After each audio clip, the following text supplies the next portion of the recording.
Hispanic Patriot. Another edition of the Hispanic Patriot with my co host, Mr. Nicholas Razzo. Hello, everyone. And we've got a good lineup tonight, some interesting stories. We have a guest, he's a candidate for CD4, Mr. Floyd Trujillo. He's going to join us here in a few minutes.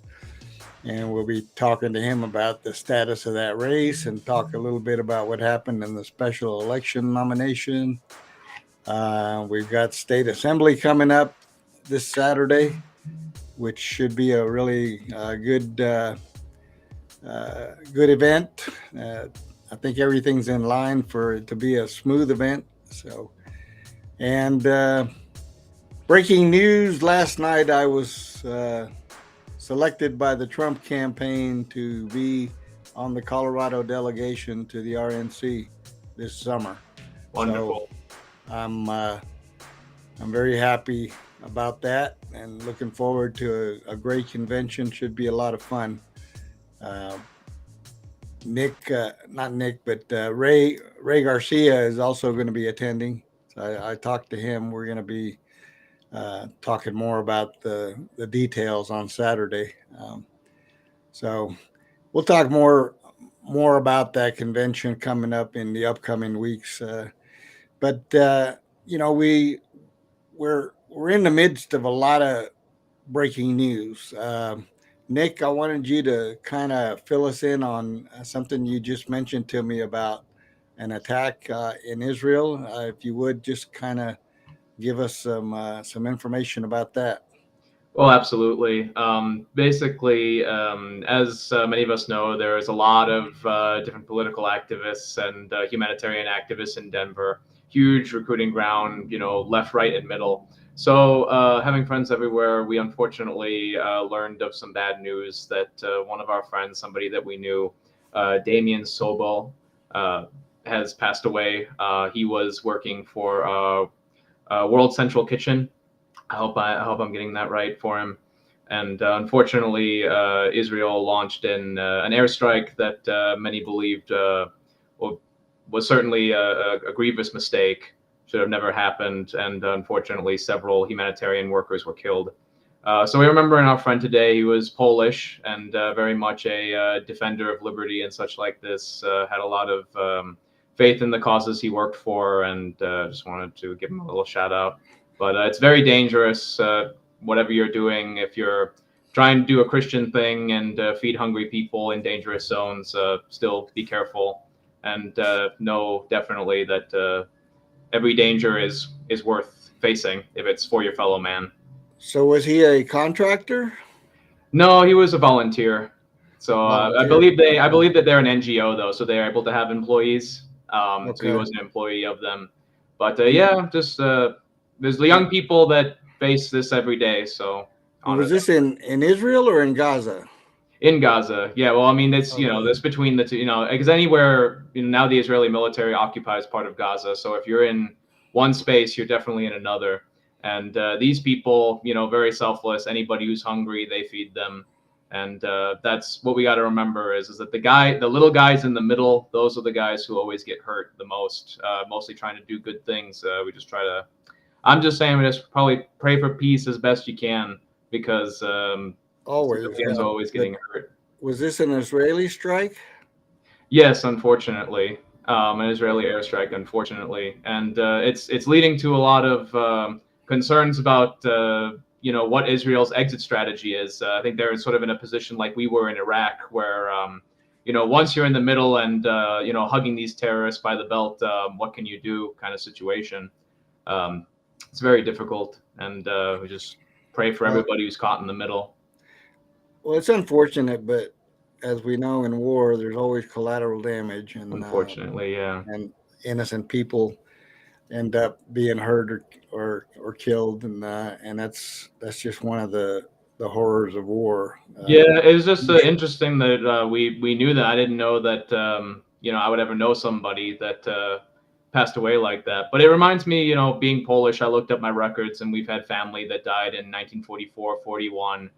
You can guess whatever happened to them. So we just have to remember that if you're alive today, you have a lot of honor to carry on your shoulders. A lot of people have passed away, whether Yep. it's in wars or whether it's just fighting to survive. So always remember where you came from.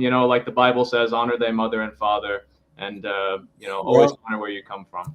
interestingly enough, we just started watching a new series on Peacock that's called "We Were the Lucky Ones," and it's about Polish Jews in the late 1930s and entering into World War II. And Yeah. there's a big family that kind of breaks up, and some of them get away, and they're the ones that wrote the story about how they were the lucky ones, and then other family members who end up being sent. Interesting enough, the Russians actually had something to do with taking their family to Siberia. Yeah, that's the thing that a lot of people don't know is that when the Russians came into Poland, they really messed it up in some areas almost as bad as the Nazis. That's why there's not a whole lot of good feelings between Russia and Poland, Yeah, even they put them in the cattle cars. Just I thought it was the yeah. Germans, and then I turn around and they end up in Siberia, and it's the Russians. And Well, and I remember this very horrible story where there were some Russians and they were, harassing a woman as a soldier would, you could imagine. And there was a yeah, Soviet woman who was there, and they said, "What are you doing? These are Jews." And the soldier looked at them and say, "A woman is a woman." And that's just what I think of when I think of when the Russians entered Poland. What people have to yeah, understand when this is why we fight against evil ideologies. Communism was evil ideology, is an evil ideology, whether it's still in China, Venezuela, Cuba. There are people out there that deserve freedom, and it's very sad that they don't have it. Especially Hispanics in our back door. Can you believe that, Hugo? That we still the Hispanic countries today, they still have two under communism, direct communism. yeah. This is a terrible terrible thing, and I started reading another story that I haven't gotten into yet, but there was a question about why did the Nazis end up going to Argentina? How did they pick yeah. Argentina to escape to? So I'm interested in learning about that. Yeah, I've always wondered about that myself, whether the Oh yeah. Argentinians knew these people were Nazis or they just changed identities and took shelter. Well, And right. And you remember all the people that took Hispanic America has actually always been a sort of ground for this sort of thing. Actually, not related so much, but there were actually a lot of Confederates, Southern Confederates, that actually yeah, moved to Brazil after the Civil War. So his people got to read about Hispanic American history. I yeah, might help do a series on this one day. People have to realize whether you're from Argentina, Brazil, Peru, Mexico. You have a great, really, really unappreciated history. So dig into it because you'll find all kinds of cool things and a lot of Christian things. Hispanic America had a lot of love of the church and love of the faith, and right. that's really what built a lot of our mother countries. So we got to bring that to America as best we can. Yep. All right, so we're gonna segue into the CD4 Congressional District 4 here in Colorado and what took place here in the last week or so. Last week there was a meeting in none other than Hugo, Colorado, You have something to do with and this, Hugo? and and our good friend uh, Greg Lopez ended up after 6 rounds of voting being the nominee. And I jokingly called him and I said, the only reason you won is because this was held in Hugo. There he goes. Everyone should realize, hey, get on board. We Hugo got is something very special. influential in politics. It's very true. So, Very nice. yeah, it was, we had a good laugh about that. But there's been, of course, immediately a lot of Greg haters launched on social media and started bashing him. And in fact, there was an article written by this, I'll be kind, by this, Try to be. yeah, non journalist, let's just say. And, and the headline was uh, Colorado GOP CD4 selects the worst possible candidate for special worst election. possible. And okay, but anyway, Wasn't Lauren running in that race before? Like, so was not that in the not no? in the special. Right, This- right, right. There's True. two. There's the special election and there's the regular election. Okay, I thought you were saying Greg was worse than Lauren because it's like, dang, Greg, you moved up in their pegging list. You know, it's like they don't like you. You know, you're the big threat. Congratulations. Yep, Lauren's Man, in the So we've got we're all in this our guest. together. We've got a guest who is Mr. Floyd Trujillo. He is one of the regular candidates for the CD4 seat, and I've invited him on tonight to speak about the his participation in the race and what he sees as the nomination coming up at the state assembly, and of course, some who have petitioned on are already on the ballot. So we're going to talk to, and I'm bringing in Mr. Floyd Trujillo now from What's up, Denver. Hugo Ray Chavez? Hey. Hugo Ray Chavez. No. Hugo Chavez Ray, HCR.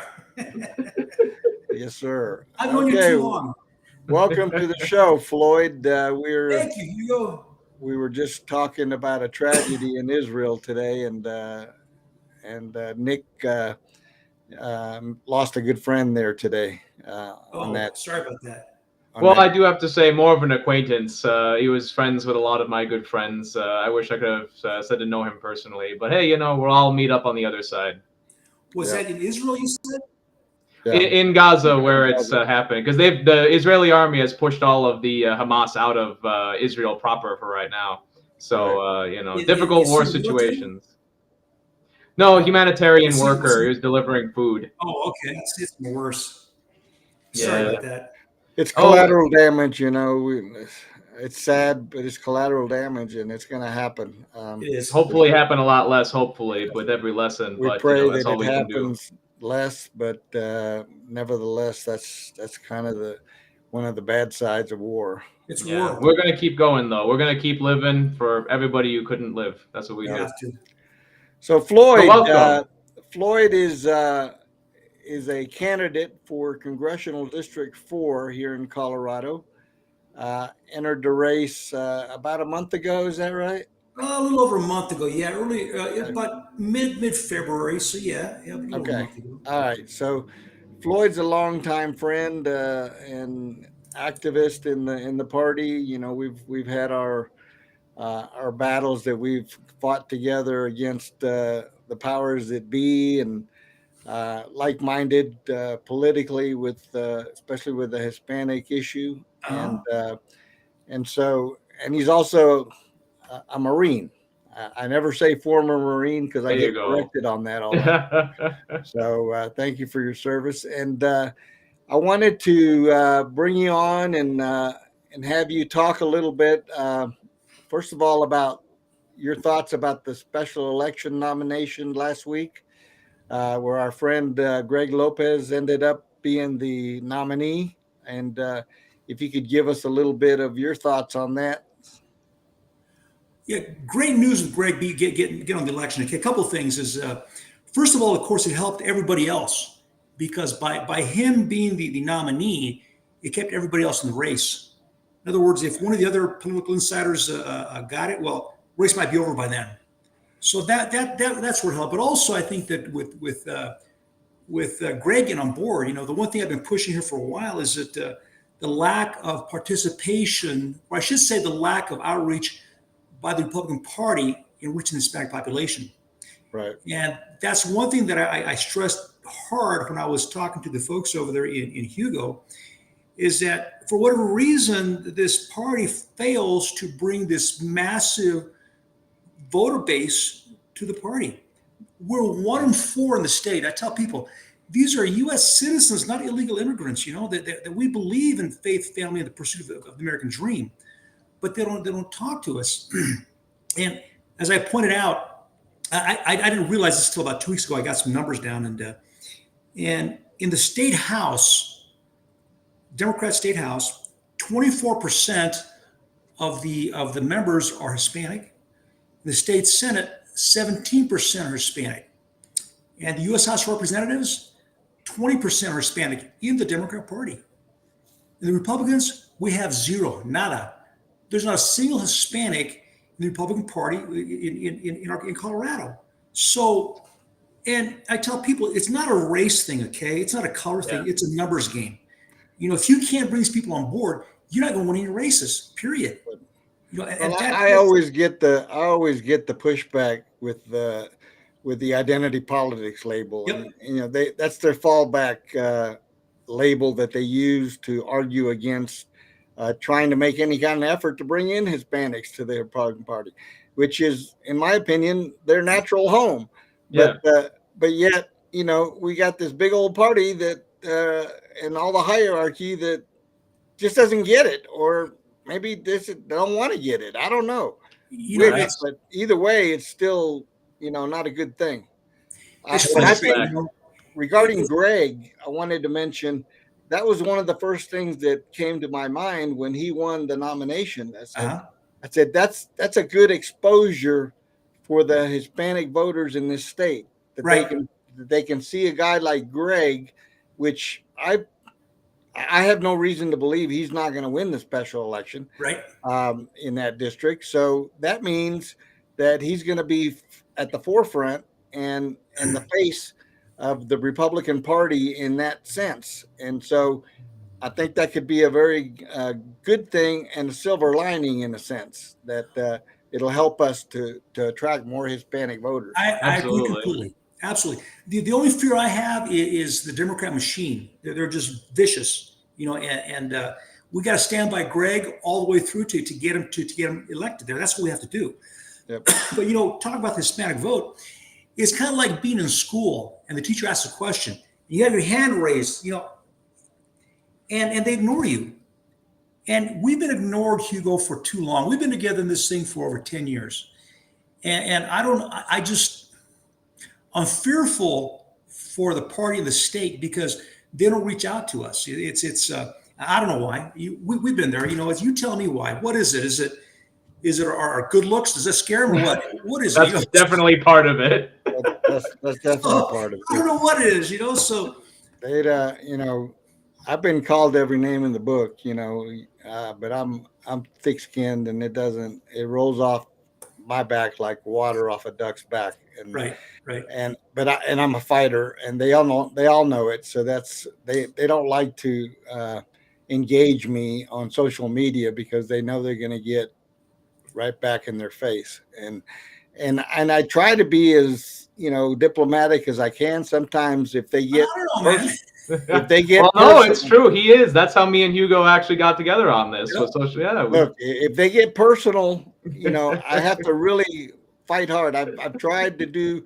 I've tried to change in that regard and try to not get down in the mud with them because you know the old saying, if you get down in the mud with the pig, you know you're going to lose. So I try to, you know, shame them in other ways and expose their bias and their animosity because I believe there is that within the party. I do. There are people out there that will smile in your face, and every time, what's that song? Smile in your face every time you turn around and want to stab you in the back. Smiling faces, yep. It's true. That's why a lot of young people don't want to get into politics. Is exactly that, Hugo. Actually, I tell them just fight through it. You got to be a fighter. Well, you have to look at the long-term goal, and there it is. That's what I focus on. And when I talk to people, I say, look, this didn't happen overnight and it's not going to get fixed overnight, but we have to start somewhere, and we have to start electing people like Greg and Floyd and others that know what the message is. Look at the backlash against Dave Williams, who happens to be a Hispanic. He's I think he's only the second Hispanic to ever be chairman of the state party. I forget the gentleman's name that was chairman in the early 2000s. He was out Douglas County. Bob Martinez. Okay. Remember him? Let me show you a graph, okay? Please. All right, let's do your Carl Rove impersonation. Nice. Look at this graph. This from 1999 to current. Look where we're at a party right now. Right now here. Yep. We're sucking wind. And the thing is that how many more losses can we take before we're no longer a party here? You know, before I got online with you about half hour ago, I was talking to a good friend in New Mexico. And they have the same problem over there, is that they just can't get the party to engage with Hispanic people. And we're talking, and again, you know, I asked him, well, are the party chairs in New Mexico Hispanic? He says no. So, and again, I don't know why they're afraid to engage with us. I don't know. You know, we've talked about this. Remember, you know, they'd call us in every 2 years after an election loss saying, how can we win the Hispanic vote? Right. Every 2 years we tell them. And then they'll talk to us for another 2 years again. You know, so I don't know what it's going to take. I don't know if it's going to take the complete loss of the state by the party or what, you know, but it's depressing. But the one exciting part about it is having Greg in there to champion this cause. You know, I'm really excited for Greg. I hope he can pull it through, you know, so whatever support I can give, I'll give to Greg. You know, he's got my support across the board, you know, so yeah. Well, what can we do to help Greg? You know, that's the question I got to ask him. What can we do to help you, you know? And he's got to let us know because, you know, we've been asking the GOP for forever, what can we do to help them? And they just ignore us. So, I mean. Well, there is some good news. You know, I've been talking to some people from Pueblo, and as you know, Pueblo has trended red since the last cycle. And that would have been, in my opinion, the last place people would have thought would trend red. Genuinely. So they elected a Republican mayor. They won 10 out of 11 races in that area. So there is hope, and we need to get people like that to kind of map out the game plan and do that in other districts so that people can start seeing the value. We're not the enemy. We're the allies, and they're trying to treat us like we're the Axis powers, you know. It's ridiculous. Well, Hugo, I think part of that is for both of you guys actually is we're showing them by bringing home the bacon, by being the ones in charge when the victories start happening, you know, having the most amount of success in one place. I think that's how you really start something, is from one place outward. And if it starts at Pueblo on Saturday, then all the better. Absolutely. Yeah. And there's a reason Pueblo was chosen for the state assembly, and very smartly too. That reason is because they have been doing the work and they've gotten results, and we've got some good candidates down there. Stephen Varela is running for is it which district is it? I think CD5. CD5. Okay. On the ball. And you know, he's a great guy, veteran, family guy, moved here from California. We won't hold that. We won't heal. A refugee from he was safe. We screened him. But he was one of the good ones that left because he had enough of what they were doing out there. So he doesn't have the virus. He doesn't have the virus, no. So we'll be seeing Stephen this weekend. But you know, I've met him a few times, and I'm very impressed with him. He's a young guy. He's in his 30s, you know. So that's what we need. We need some youth and vitality, and we need Hispanics that are going to take up the banner and fight against the elites in this party, because that's, in my opinion, that's the ones that is holding us back. And I'll say it right to their face, because I've had it with the way they talk. You know, they talk to you in one way and then turn around and do something else behind your back. And well, I tell you, it's funny because I saw that at the Hugo event. I mean, walk by, you don't even take a look at you, don't even say hi. You know, there's no interaction. You know, and I got to give credit to Richard Holtorf though, because when he went out there and he put his support, he says, you know, my votes, give them to Greg. Love the guy. He's a little crazy. He's a fun guy. I have a couple of friends running, and I got new friends that I met, which are great. You know, but. What the heck is wrong? Oh, hold on a second. Are you there? We got you. We can still see you. You're on there. No worries. Okay.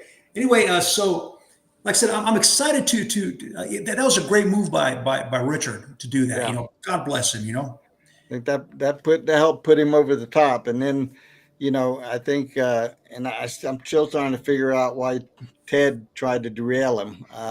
who's that? And Ted Ted? Harvey, and, Well, and I think both. I think the world of Ted. I mean, Ted's a great guy too, Yeah. but I don't understand why he decided to throw his support behind Sonnenberg. it's called power. Okay, it's called power. It's you know Yeah. what? You know, again, smiling faces. Yeah, I've known Ted for years. Okay, good guy, but like I said, he's a politician. I mean, from day one, I like these. I like Sonia Berg. I like all these guys. Even Ted, but Ted is a career politician. Has been there. You know, went to college as a politician, came out, and that's all he's been doing his entire life, which is fine. Yeah. But when you have someone like Sonia Berg or Greg Lopez, that has things other than politics, that actually has lived a life, has experience in living a life other than just. A lot of times, what you see is politicians. They're molded by polls. Polls say do this and they do that. Whereas if you live the life in the state, in the country, you have stories to tell how you were raised. Okay, versus what a poll dictates to you. So, there's a lot of good folks in there, and I wish them all the best. Yeah. But right now, the best that I wish is for Greg Lopez. He's got to win this thing. Yeah. And I'm preparing for the onslaught that's going to come against Greg, and I've got a great line that's going to be a counter to it, and I'm going to say, "Let he who has no sin cast the first stone." There you Because go. I know what's going to come. I know what's coming. It's coming. Yeah, and so I'm going to be fighting, hard against that, and I'm hoping to go out in some of the districts that Greg's going to be going to in CD4 and get the message out, because I want him. I'm not only wanting him to win, I want him to win resoundingly. Yes. Win big, right? Absolutely. So that there's no doubt, and the people like Kyle Clark and all these others that are going to. Yeah, he's a dweeb. He is. That's the kind thing. Can I say dweeb on this podcast? Oh yeah, that's fine. Okay. It's like we're the anti-weenie brigade for sure. I mean, we can't have weenies in politics anymore. It's just what it is. Yeah, we're not controlled by the FCC on here. So not yet, anyways. I refuse. So let's talk a little bit about your participation in the race for CD4. Tell us a little bit about your campaign, where you see yourself right now, and where you see yourself. You're going through the assembly, right? No, I'm not. A petition on. No, you petitioned on. Okay, right. Reason is you're I one got of my. late. You're one of those that I oppose. Then that's fine. That's fine. He's squeaking by. It's okay. I was going to get in January, and I got sick. I was about a month and a half in bed. I got COVID. I just knocked the hell out of me. So I got in late, which is fine. It's real late. But thing is that the whole concept behind me running is a different story. Okay, everybody has the same storyline. They believe the same things over. That's fine. My storyline is to get out there and try to bring the Hispanic vote into the Republican Party. The whole concept is, if I could get the nomination for CD4 with permission of the constituents, I want to also campaign in other congressional districts to bring out the Hispanic votes in these other congressional districts to vote Republican. That's the concept. Okay. If I did become the congressman, what I would do, I'd spend 1 month out of one week out of every month in Colorado trying to rebuild the party and get these people on board. Because we're not going to do anything just status quo. People go to Congress. You take a look at that graph, okay? Take a look at this, okay? They go to Congress and they forget about the state. Mm-hmm. What I want to do is try to impact state policies. In other words, to be able to go out there and say, okay, tell you what, the first 2 years, what I want to do is increase the Republican voter base by 10 to 20%. How? Hispanic outreach. Within 4 years, to actually win back the state house. In 6 years, the state senate. And see, in other words, what I'm doing, by doing that, I'm targeting to try to save the state of Colorado, the politics in Colorado. All of us agree on the policies we want nationally, but nobody's looked at the state. They're going to go to Congress. They're going to go and they're gone. They say, see you later. Come back in 2 years. Raise more money to vote for me again. And that's a problem with politics is they leave us here. They leave the state and forget about us. And that's where we are today. No, I didn't see any, what's that called? Any congressman over the last few years that actually came over here and tried to save the state of Colorado. That's a problem I have. All right. So we have our illustrious producer that has joined us. What a producer. Mr. Peter Wilkinson. Say hello, Peter. Hey guys, I'm so sorry. I'm late. I didn't even mean to get in here and interrupt you. No, that's okay. That's all right. Hey, Mr. Always happy to see Trujillo, you. good to see you again. You too, again. How are you? Doing well. How you doing? I'm doing well. Doing Good. well. Got a lot going on. 15-year anniversary tomorrow, so I've been. Happy anniversary. God bless you, man. Yay. Thank you. That's some happy news. I do. Happy anniversary. Happy anniversary. Happy anniversary. Happy anniversary. But my apologies. Stick to So podcasting, Hugo. you guys keep going. Hugo, I'm going to be backstage and let me know what you need. You got it. Sounds good. Good to see you, Peter. But again, Hugo, the whole concept is nobody's talking about saving Colorado. What I want to do is, if I can get in there, is to have an impact to save the state. Yeah. Am I missing something here? Does that make any sense? I agree. Absolutely. I mean, I think that's a major thing also is people do kind of get, I don't want to call it a syndrome of any kind, but it's a little bit of a overimportance. The House has always been about, again, representation for the particular districts of state on a national level, but it's still centered around that state politics. Just because you're in a national office doesn't mean that your state still isn't your primary interest. Correct. It's just that you can impact it through the federal government. You're basically an advocate for the state. A lot of people, they go over there and they're advocates for the migrants or for socialism or whatever pet cause they have on the left. Yeah, or become lobbyists. And that's unfortunately most of us on the right. If people do go down that path, it does often end up for money. And, for people with real ideals who say, hey, I want to make an impact on, especially with my community, having a tangible heart in the fight, that you care about the people of the state, but also the people that you were raised around, that, grew up, that we went to restaurants with, that we had all of our memories with, that we learned Spanish from, all those memories. We want them to have a happy America too. That motivation is important, having that personal motivation. Right. It's how you can trust a character. Well, I grew up here in Colorado. I tell folks that, my family settled in New Mexico in 1613. Beautiful. But they settled in CD4 in the 1830s. Look at that. And it's kind of, I don't know if I knew this, I think Hugo knows this, but my great aunts, Josefa Jaramillo and Ignacia Jaramillo, they're married to Charles Bent and Kit Carson. Oh. So they're in the family tree. So it's kind of unusual, So look at that. And then, the thing is I tell folks, being 60% Spaniard and 30% Native American, I come from the line of both the conqueror and the conquested, So it's a dynamic where I can actually argue both sides, There you go. But like I say, it's, if I could have an impact in the state where I can come over here 1 week out of the month and actually change policies in other districts, have the Hispanic people actually voting Republican, voting the values. Okay.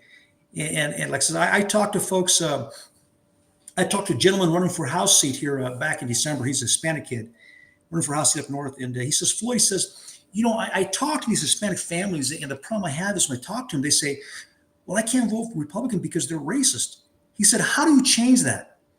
I said, well, first you got to get yourself 2 pieces of paper, laminated, and then put down the policies of the Republicans and Democrats. Don't put R&D on it. And say, okay, what do you believe in?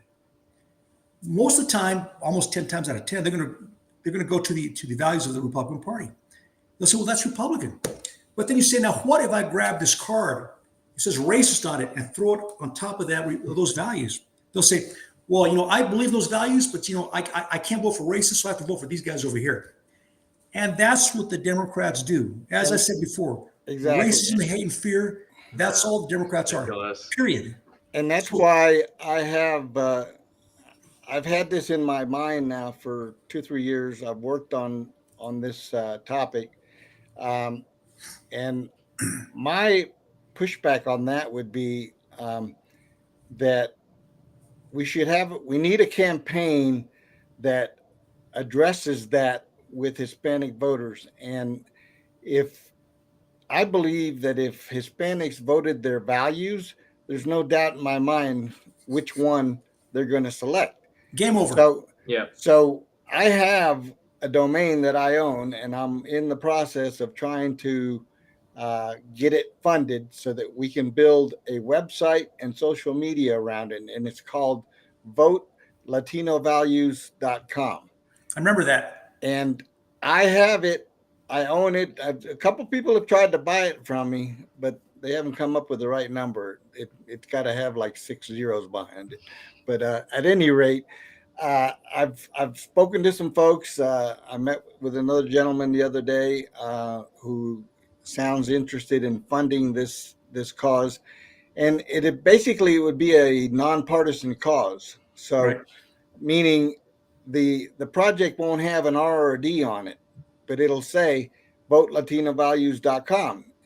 And if you see that on a billboard or on a flyer or on social media, and you go to the website, you're going to be introduced to a lot of information, but none of it is going to have a political party behind it. And the concept is that you are trying to reach the thought process of that voter and basically steering them to voting their values. And if we can do that effectively, there's no doubt in my mind that the numbers will start to shift. Right. Because if they start thinking about how they vote value-wise and stop believing and concentrating on false narratives and false labels, then I think we can make some headway.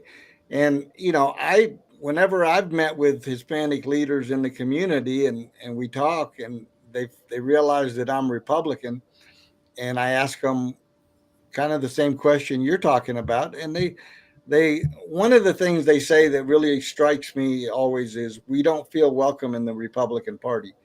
And then I follow that up with, well, why not? And they say what you said. They're racist. They're anti-immigrant. They're this or that. And I said, now, what if I told you none of that is true? They look at me like, what do you mean? I said, do I look like a racist to you? Am I a racist? I'm here talking to you. If I was a racist, would I be talking to you?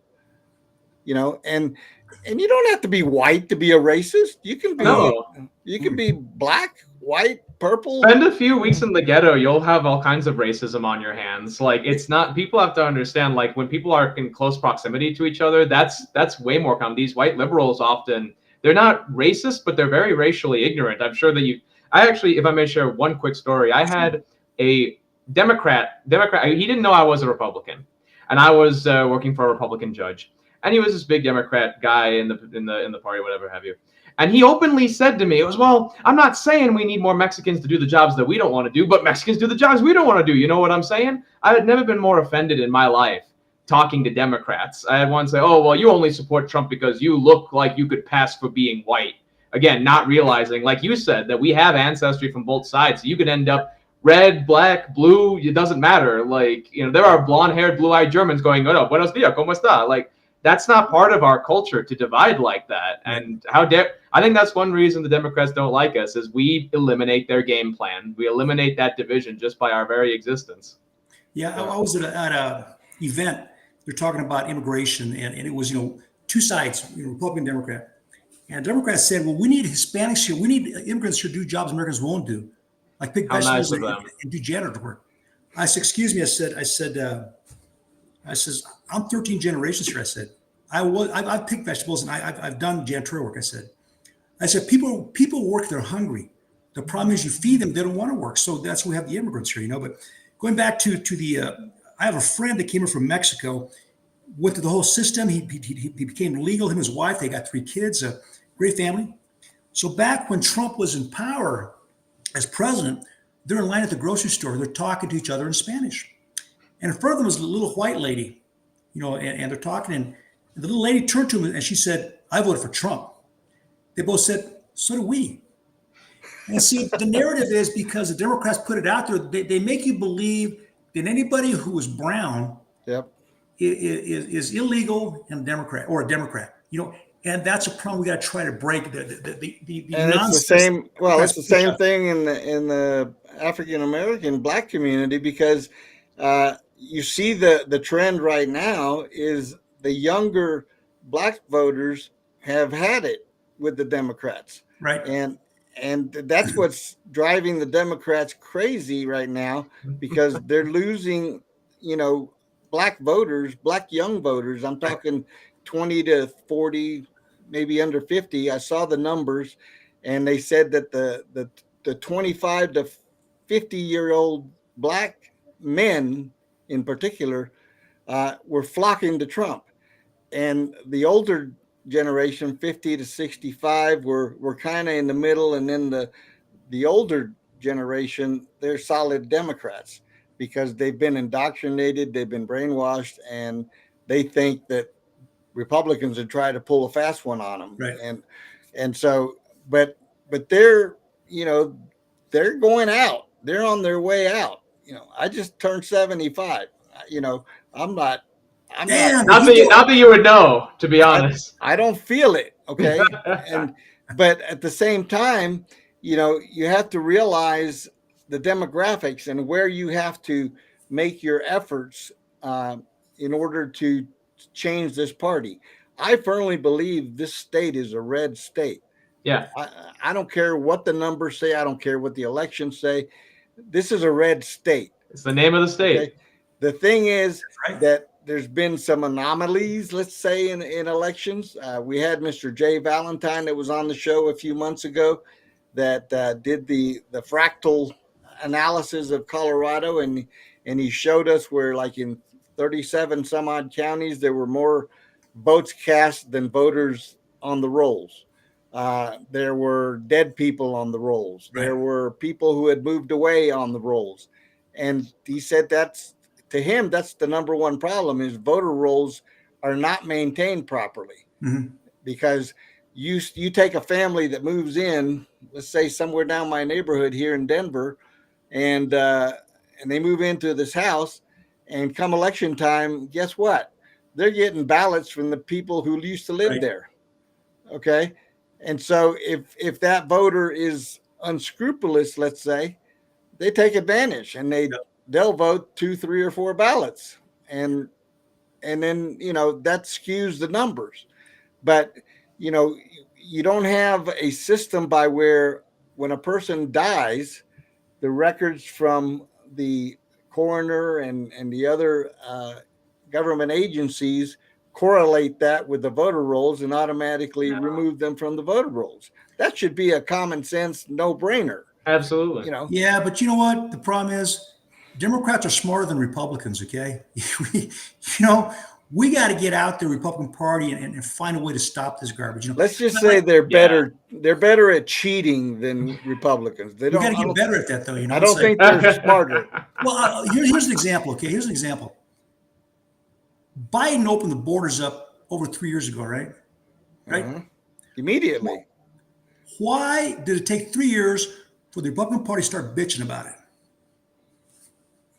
It's been 3 years. No, I mean, all of a sudden, election time comes up. Now we're raising hell. They started bitching about it pretty right when it happened. It's What's just that we didn't have the power, and we couldn't get anything done. But and then the thing about the unlevel playing field is basically that the Democrats have the media, the mainstream media. Absolutely, that's our biggest threat. They push their propaganda like there's no end. Okay. You got the CNNs and the MSNBCs, and you saw what they did with Ronald McDaniel getting hired by NBC, and all these idiot talking heads from MSNBC got on the air.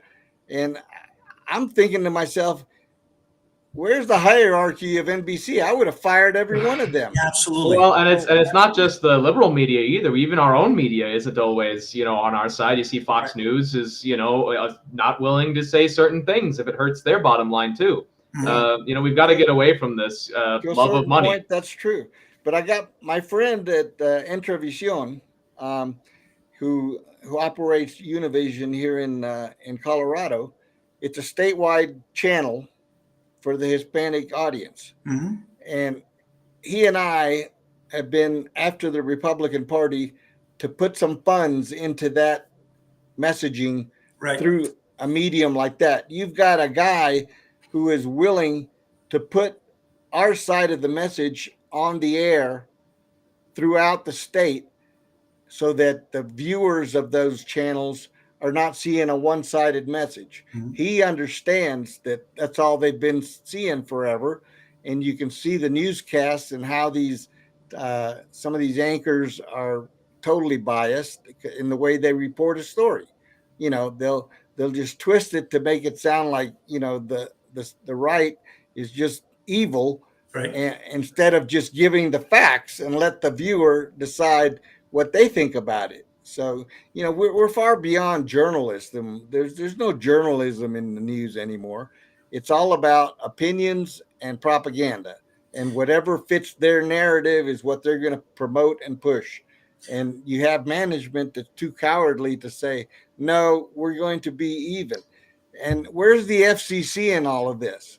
You know, they're supposed to be moderating what is put out over the airwaves, but nobody has ever been called out, to my Right. knowledge, when it comes to news reporting, newspaper reporting. Where's truth in advertising when it comes to delivering the news? Why are they not held accountable? And Well, and that's everybody else has their own niche too, but we don't. You know, you're exactly right. It's like Hispanic media could really get really big in across the country, but we just don't put in the resources that we should. You know, in this really fertile ground. Well, and the party doesn't get involved either. You know, the party. You know, I explained to my buddy in New Mexico. I said, "Here's the problem: is that Hugo, we've been asking to be part of the solution for over 10 years. Okay, and you come to my house for Christmas. We'll have 40 people here. The main dining room has seats 10. So those 10 seats are spoken for. My parents, my wife, you know, they've been like that for 20 years. Same thing with the Republican Party. They have their seats, and they'll be damned if they're going to give it up. The only way we're going to do it is if we organize and get a coalition behind us Yes. of actual Hispanic Republican voters that have enough in numbers to say, we're not asking. We're taking a seat right now, whether you like it or not. exactly. And that's the Power only of the way people. we're going to get a seat at the table is by taking the damn thing. Because look, you know, I'm tired of asking. Like I said, I got pissed off, part of the language, at the assembly in Hugo, because it just pisses me off when you see the answer in front of you as to how to save the state. Yep. It's there in front of you, but these guys don't give a damn. It's all about power for themselves. And again, I don't mean to be upset with these guys, but it does piss me off that we can't get through to these guys. Yeah. Okay, it's frustrating. Yep, and you see it all the time on social media as well. You've got this little clique that from day one decided they were going to go after Dave Williams, Yep. and they've, you know, thank God El Paso County fought back, and they've got their coalition of conservatives, and they have held the line against this barrage coming from people like Eli Bremer and some of these others that decided that they were going to be the arbiters of what was going to be taking place in El Paso County. And they've, you know, attacked people like Vicky Tompkins and others that have been trying to do a good job. Nobody's perfect. I'm not here to tell you that, you know, Right. Dave hasn't made some mistakes, and Vicky Sure. hasn't made mistakes, but their heart's in the right place, and they want to see the party grow among the Hispanic voters And those mistakes minority voters. haven't killed And us at yet all. you've got these people that, because they don't like the fact that they don't have the power, they start creating lies and attacking people personally as a means of fighting back. They can't argue the issues and win. Okay, they just can't. And so that's what's been going on in El Paso County. And you got people that are what I would call light readers, and they'll read a narrative here and there from somebody they absolutely don't know, and they take it as gospel. Yeah. And I say, you know, what if somebody was saying something about you, and I jumped on there and started parroting that without even knowing you? Would you like Yeah. that? And well, of course not. Well, then why are you doing it? So it's a That's what fight. we'll have to be on the lookout for that coming up on these elections for sure. Well, We will be. I'm concerned. I'm concerned that what the Democrats might pull. I hope we stay red over here. I'm concerned about CD3, where Bober came from. Yeah. I hope we still have 3 seats, maybe 4, come November. So that's a concern. I have a good feeling about now that Lauren exited that district. I have a good feeling about the candidate that we have over there. Yep. I think that he's in the right realm, and Uh-huh. he's got a good shot at winning. The Democrat machine over there is all about what's his name, Adam Frisch or whatever. Right. Yeah. And he's just an Aspen elitist, and I think people are going to see through that, and I think we'll hold on to that seat. And I'm really confident to see Stephen Barella win CD5. Uh-huh. Stephen or Dave, one of the Right. two. I think the race is basically between them two, and we'll see what happens at the assembly. I was jokingly talking to you about the petitioning process, and Mm-hmm. one of the reasons I don't like the petitioning process is because it smacks of pay to play, and Sure. that's the way a lot of voters perceive it. They say, well, if this guy can afford to go out and do a petition campaign, then he gets to be on the ballot instead of having the party apparatus nominate the person they want to go carry the banner. Okay. Mm-hmm. Right. I think all is fair, and people should be able to convince the body of the party to elect them to be their representative if they're doing a good job. But when you have people petitioning on, then you basically crowd the field in the primary vote.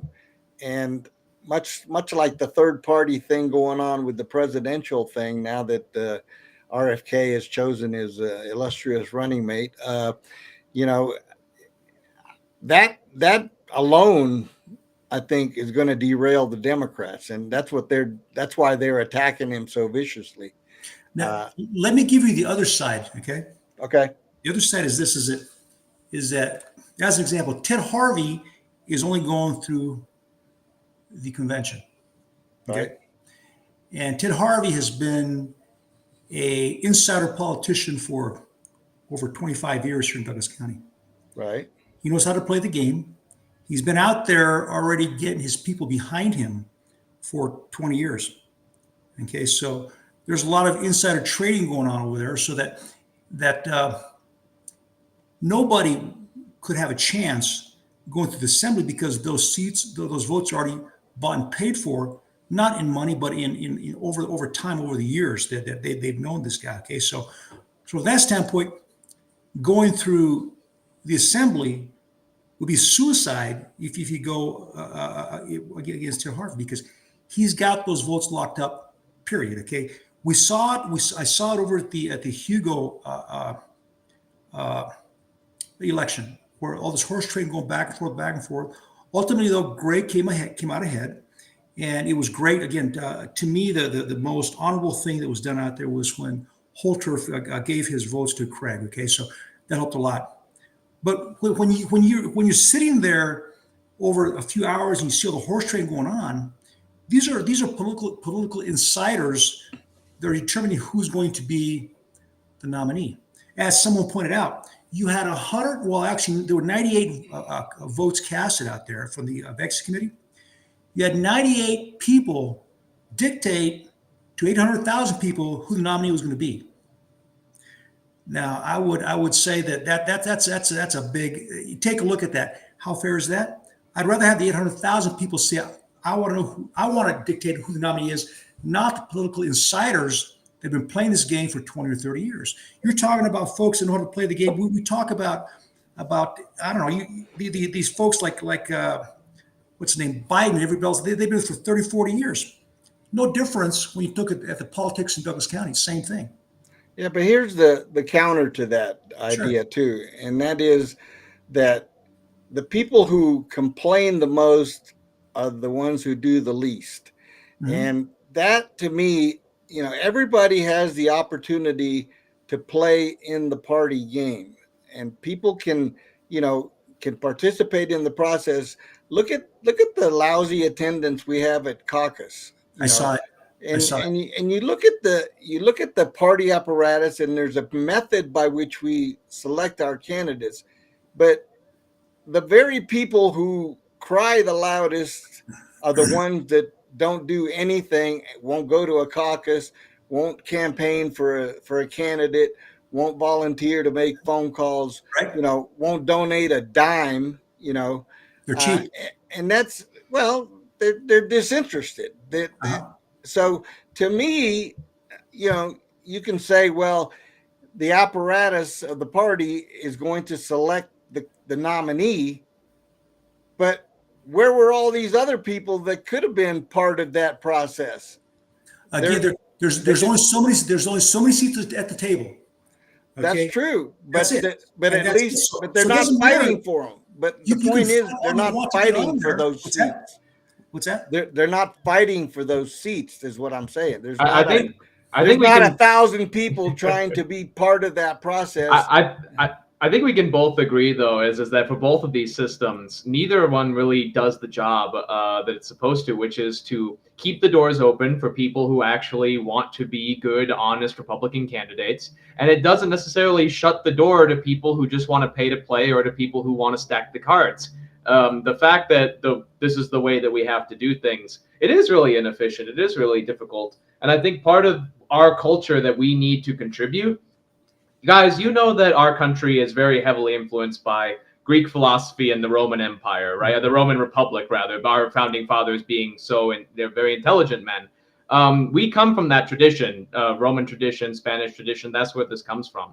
I think that we've really forgotten about this. And one of the things that they would do is that they wouldn't have all this paperwork and all this very, very fine recorded stuff. You had to stand up and be a candidate based on your own courage. So I think we could all agree that we want candidates to be able to come to the floor based on their courage, not on their money, and not based on how many friends they have in the party. How much they want to you want guys that'll stand up and show themselves for who they are and let the people have their choice. The straight answer to that would be that we go to a straight primary system, right, where all the candidates can present themselves to That'd be nice. to the masses, and then you would have the 800,000 voting, ideally. Exactly. Treat the politicians like a meat market. And that's the best way we can do it. And let it out. But, we can get into side stories about the caucus and all. I've got my own ideas about that.